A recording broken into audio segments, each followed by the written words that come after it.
Falo também sobre bicho atrasado no Corinthians. Será que isso pode ter alguma interferência na semifinal da Copa do Brasil contra o Cruzeiro? Para completar, John Arias, Nino, últimas de mercado, bastidores, finanças. Fala aí, pessoal, sou Jorge Nicola, bem-vindos a mais um vídeo do canal. Sempre bom ter vocês por aqui. Sem perder tempo, pedir para deixar like, se inscrever no canal e ativar as notificações. No Fortaleza deve ter uma barca gigante para a próxima temporada. Time rebaixado para a Série B não conseguirá manter jogadores com salários altos, como Daverson, Breno Lopes, Pikachu, Lucero, Gaston Ávila e Marinho. Alguns desses caberiam no seu time do coração. Já uso o espaço para comentário e registro o que você pensa, beleza? Novidade importante sobre Nino, zagueiro que é alvo de Fluminense, Flamengo e Palmeiras.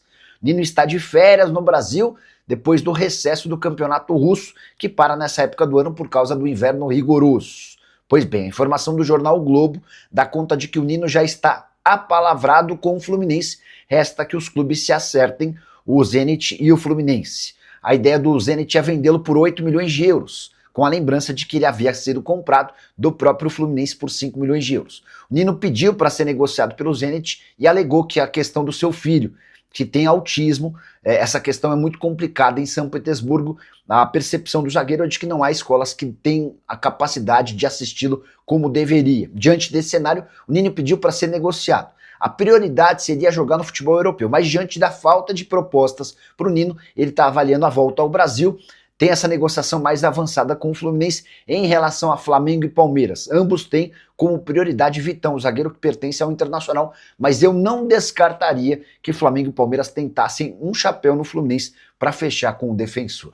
Já John Arias decidiu se pronunciar em meio a uma série de especulações de que ele pode sair do Wolverhampton na janela de janeiro.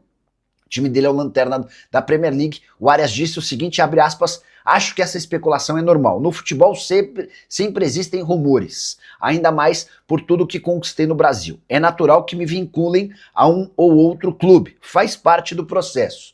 Pela situação atual do clube, que não é das melhores, tivemos um início de temporada ruim. E como as temporadas são diferentes, no Brasil já se pensa no próximo ano e esses rumores aparecem. Acredito que, com a janela aberta, a especulação sobre algum clube no Brasil vai aumentar, mas estou tranquilo, consciente do momento que vivemos no Wolverhampton e trabalhando muito para alcançar o objetivo e mudar o que estamos passando. Queria acrescentar outra informação sobre o Arias, mais um jogador que é pretendido por Fluminense, por Palmeiras e Flamengo. O Arias e seu staff praticamente descartam a volta ao Brasil no mês de janeiro. Eles querem, no mínimo, terminar a atual temporada no futebol inglês para depois cogitarem e analisarem os próximos passos. Importante registrar que o Arias foi comprado por 17 milhões de euros e com o provável rebaixamento do seu time na Premier League, aí sim, em julho, ele deve ser colocado à venda. E o Corinthians enfrenta o Cruzeiro na partida de ida das semifinais da Copa do Brasil na noite dessa quarta-feira, com pendências importantes com o seu elenco. O Timão havia prometido pagar os bichos pelas classificações nas fases anteriores da Copa do Brasil no início do mês de dezembro, o que não aconteceu. Sob a alegação de dificuldade com o fluxo de caixa, o Corinthians adiou mais uma vez essas premiações, que se referem às vitórias contra Novo Horizontino, Palmeiras e Atlético Paranaense nas fases anteriores. Resta saber se isso pode ter algum tipo de interferência, embora todo jogador do Corinthians saiba que a classificação para a final é mais uma ajuda e garantia de que esses bichos vão ser pagos, até porque, se for vice-campeão, o Corinthians tem direito a 33 milhões de reais. Se vencer na final da Copa do Brasil, o prêmio é de 77 milhões de reais. Bicho entre atletas e diretoria já está definido para o caso de conquista da competição de mata-mata. Vale a lembrança de que o Corinthians, campeão da Copa do Brasil, ainda assegura vaga na Libertadores da América. Essa é a última chance de o Corinthians estar na principal competição do continente na próxima temporada. Corinthians que deve ter Rodrigo Garro e Memphis Depay, e Yuri Alberto e Ranieri. Pelo menos todos esses quatro viajaram com o elenco. Resta saber a condição física de cada um desses atletas. Cebolinha, Gabigol, Hulk tem chance de contratar o Corinthians? Não, o Corinthians quer o Michael, tá? Michael é um alvo do Corinthians e o próprio Michael já contou isso para outros jogadores do Flamengo. Sobre Gabigol, os caras gostam muito do Gabigol, mas entendem que não vão ter dinheiro. E qual esse grupo de bet que quer patrocinar o Corinthians promete 180 milhões por 4 anos. O que você acha? Anderson, a promessa é de 600 milhões por 3 anos. Ou seja, 200 milhões de reais por ano. É exatamente aquilo que o Corinthians pede no mercado. Depois que o Flamengo fechou por 268 milhões, o Corinthians passou a buscar 200 milhões. Hoje o Corinthians tem 103 milhões de reais. A Responsa Gaming é a empresa que procurou o Corinthians para sugerir a criação dessa casa de apostas do próprio Corinthians. Só que o Corinthians foi estudar a empresa parceira e percebeu que ela não tem grande lastro, que ela não tem tanta confiabilidade. Aí você vai assinar um contrato de 3 anos, estimando poder ganhar 600 milhões, se todas as metas forem batidas. Depois de 6 meses, o pessoal bate na tua porta e fala, ó, lembra daquela projeção, não vou conseguir cumprir, contrato rescindido. Alguns clubes se filiaram a empresas maiores e mais conceituadas, como, por exemplo, a Alfa, e estão tendo dificuldades. O Grêmio rescindiu o contrato com a Alfa e está tendo que ir à justiça para tentar recuperar o dinheiro investido, tá? Para evitar esse tipo de risco, o Corinthians deve anunciar nos próximos dias a renovação do contrato com a Esportes da Sorte. O Jefferson Guimarães, entra e sai de ladrão no Timão que só pensa neles.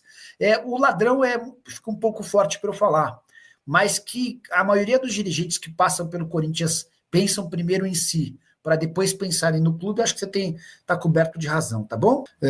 Não dá para imaginar um investimento muito pesado não, tá? Roberto Dino. Salve, Nicola. Dúvida. Fabinho Soldado não ia ser dispensado após o término do Brasileiro ou vão esperar o reajuste na Babesco no salário dele? De novo, vamos esperar o fim da Copa do Brasil. E é absolutamente normal, né? Assim, o Fabinho Soldado tem uma relação próxima com os jogadores. Jogadores que, inclusive, bancaram e evitaram a demissão do Fabinho assim que o Osmar Stabile assumiu. Só para vocês entenderem. O grande ponto hoje contra o Fabinho é a impressão que os dirigentes do Corinthians têm de que possa existir uma rachadinha, tá? Não sou eu que estou falando, é uma impressão que existe dentro do Corinthians. O Metaleiro, ex-presidente da Gaviões, chegou a garantir que existe rachadinha, que o Augusto deu um aumento para o Fabinho Soldado antes de ir embora para ficar com uma parte do salário.